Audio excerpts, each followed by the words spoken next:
Hey guys, this is your girl Coco Phillips one more time, right here live at Columbia Theater with the Indie Room. I got Money Making Prince to the left of me. We interviewed him with Renegade Radio, but tonight we are at Columbia Theater with Black Lives Matter. And how are you doing tonight?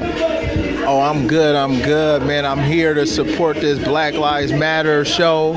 And if you anywhere in the vicinity, man, bring it down here and function, you feel me? Because it's for a good cause, you feel me?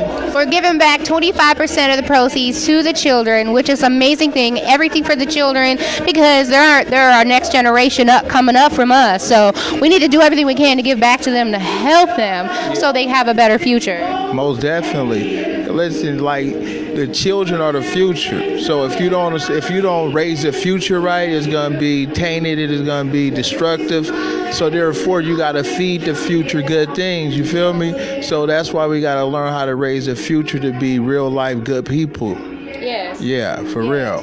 Yes, very much so. Like I was just telling you earlier, I have a 4 and a 5-year-old that sings and tries to repeat some of the mainstream music, and it's so provocative. It's like, I'll listen to it and bop to it, but I don't want my children to listen to it and talk about how they gonna fuck some next bitch. Like, excuse my language world, but yeah, not at 4 and 5. Maybe when they're grown, maybe, but not now. I mean, do you have children? How would you feel of them walking through the house singing that kind of music as a parent, and then coming here making a movement trying to help children? Like, how do you feel as a parent if your child was to walk around the house like that?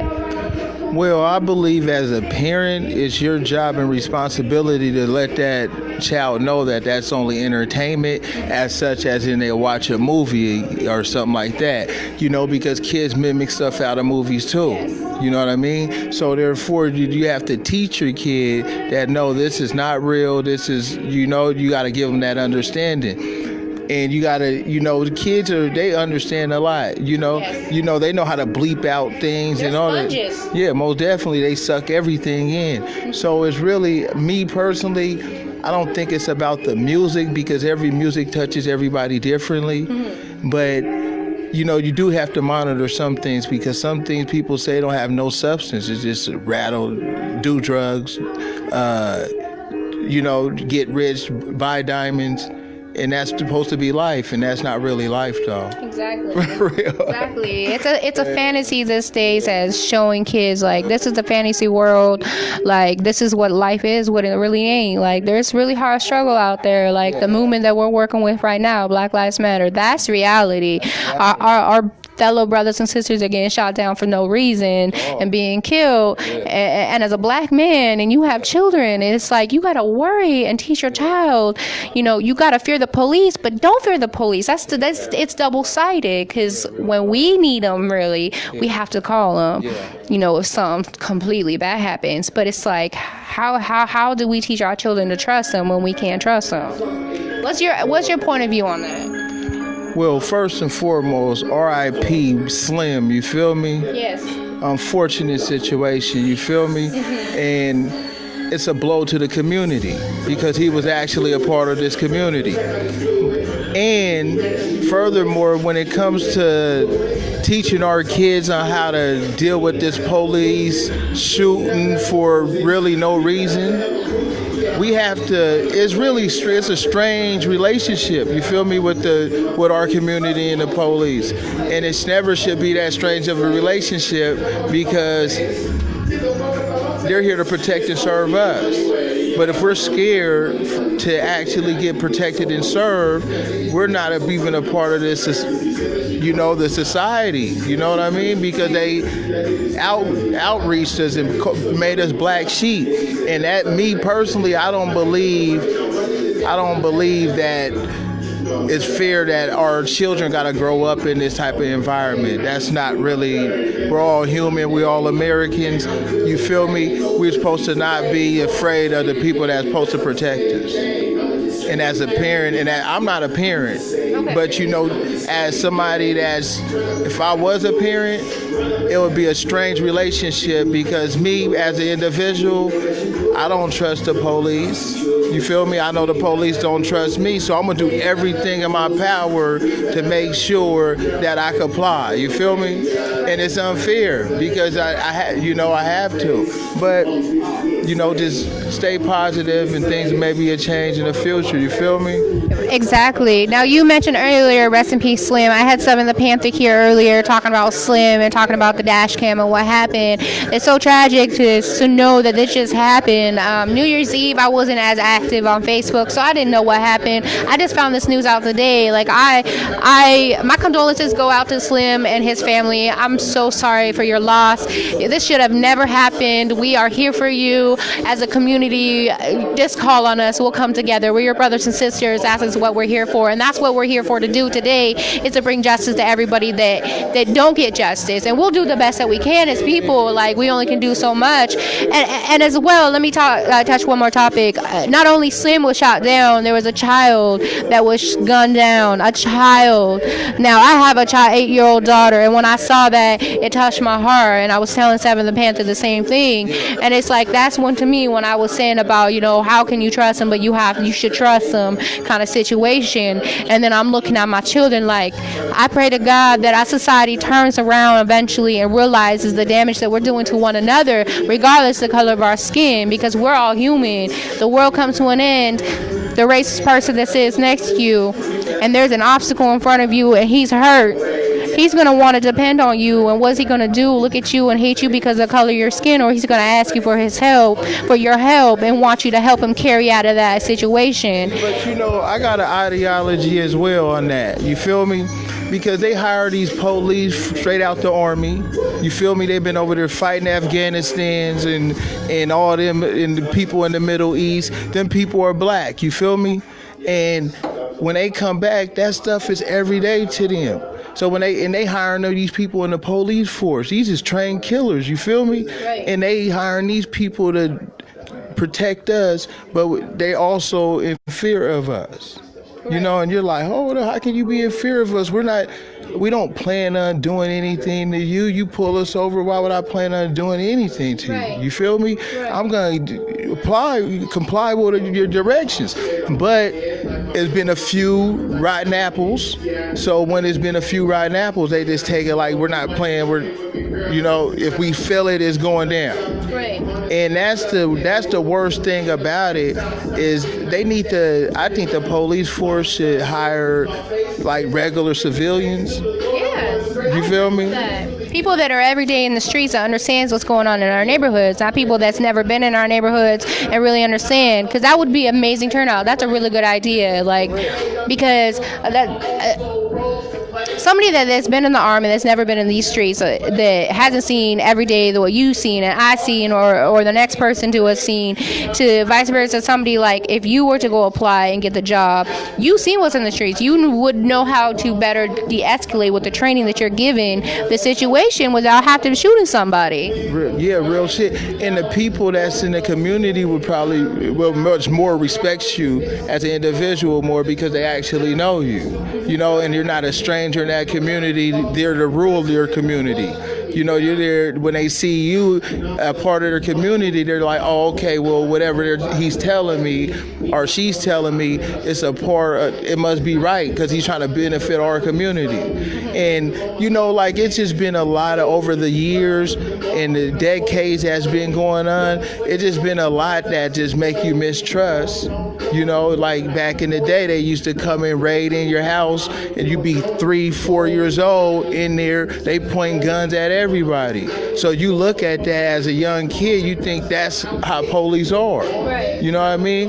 So it already puts it's a norm. Yeah, it's like, oh, okay, they're not my friend. I don't like them. Now I'm not going to school saying I want to be a policeman. I definitely don't want to be one of those because that's what I'm seeing from them. You feel me? So, it's just a lot of times, man, we just gotta find some compromise. Right. If nobody ain't willing to compromise, it's always gonna be a battle. You feel me? Exactly. I totally agree with you. Yeah. Well, enough about politics. That was a wonderful conversation. I appreciate it. I wanted to try to squeeze a little bit in politics from everybody that interview. But other than that, everything that we are learning from one another and talking about right here, what's Man of Making Prince up to right now? What does he have coming up after this?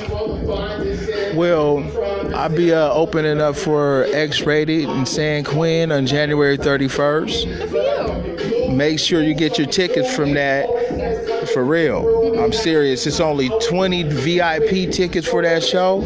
So if you don't get your tickets for the show and get VIP, you can't come chill with the people. You feel me? Right. You don't want to come chill with these people. You're special like me. I'm just saying. Just saying.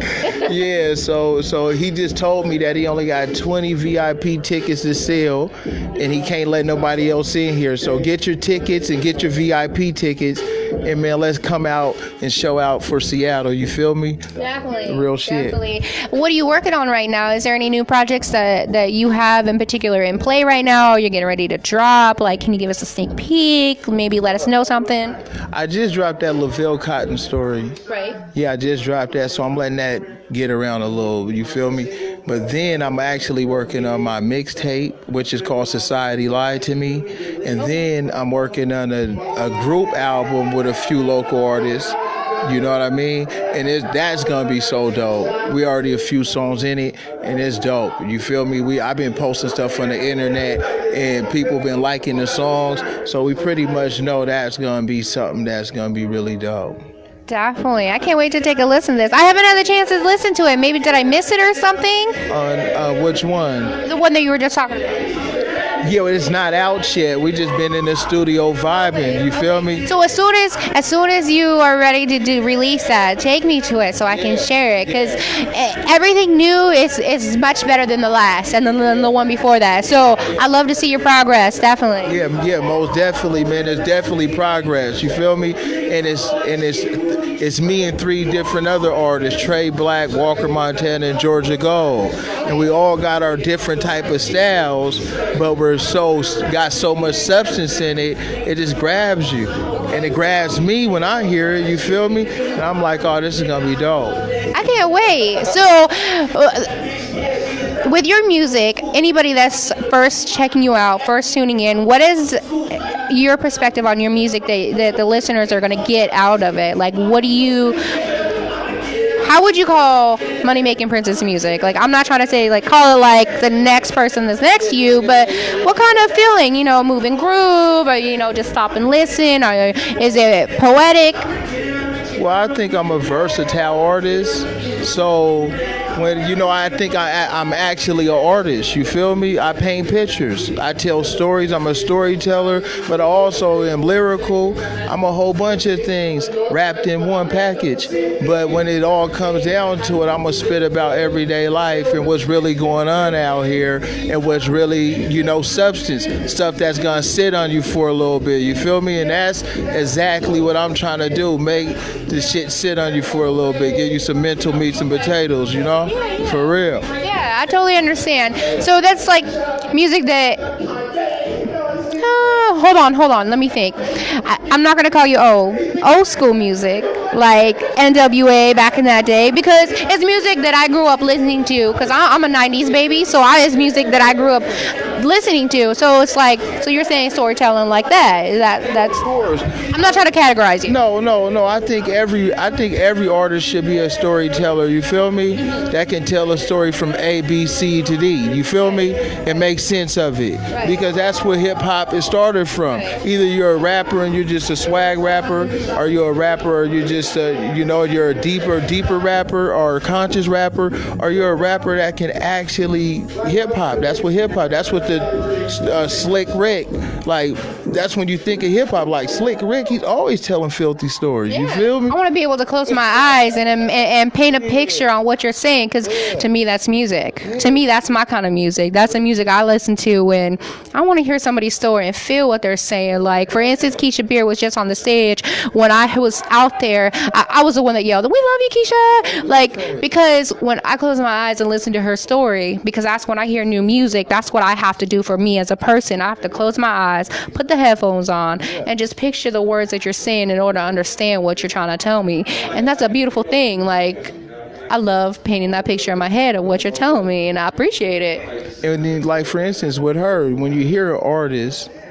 and you hear with your ears, you automatically know they have it. You feel me? It's like a no-brainer. It's like, damn, it caught your attention. Right. And she had, that's what I heard, and I'm like, oh shit, she caught your, and then your stage presence and all that. So some people have it, some people don't. Right. But you know, like what I just seen, I'm like, oh yeah, she has it. Oh yeah.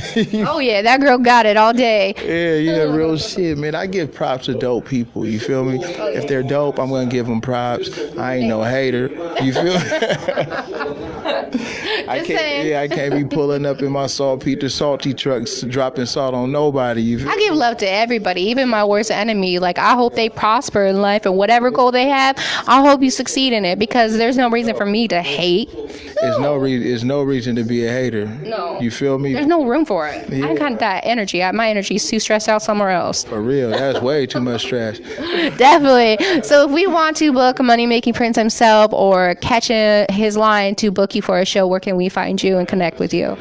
Okay, you can book me at mmpprince206@gmail.com. That's my booking email. So if you want to book me there, you can book me there. You can catch me on Spotify, iTunes, Tidal, Amazon, wherever they streaming music, I'm near. You feel me? Okay. I just released a new album. I got an older album called My House of Pain that people really ain't that familiar with, but that's gas too.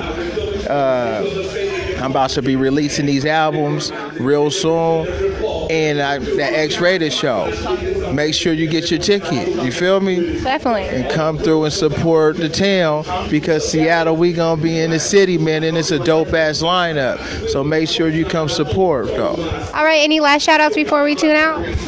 Yeah, man, I want to shout out my manager, Nikita. I want to shout out my dude, MB. I want to shout out my partner, Georgia Gold, Trey Black, Walker, Montana. Man, I just want to shout out everybody that support me. You feel? Shout out. You feel me? I came up out them trenches, man, and I'm just getting all the support in the city, man. I just want to thank everybody that support me, for real, though. Yeah. Definitely. So, you know, and I want to send a special shout out to my family, because they always have my back. You feel me? Family's very important. Most definitely.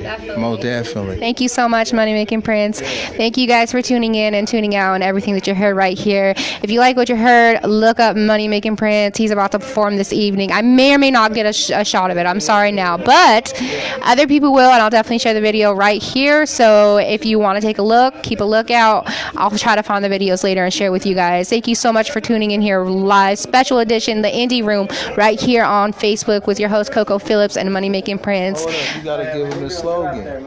The slogan. It's Money Making Prince. If it don't make dollars, it don't make sense. That makes totally sense. Thank you so much. That was awesome. I love it. I definitely got to get my own in process. Give me a minute. I'll think of something slick. Definitely. All right, guys. Have a blessed evening. Keep tuning in. Your eyes open. About to have more next. Peace.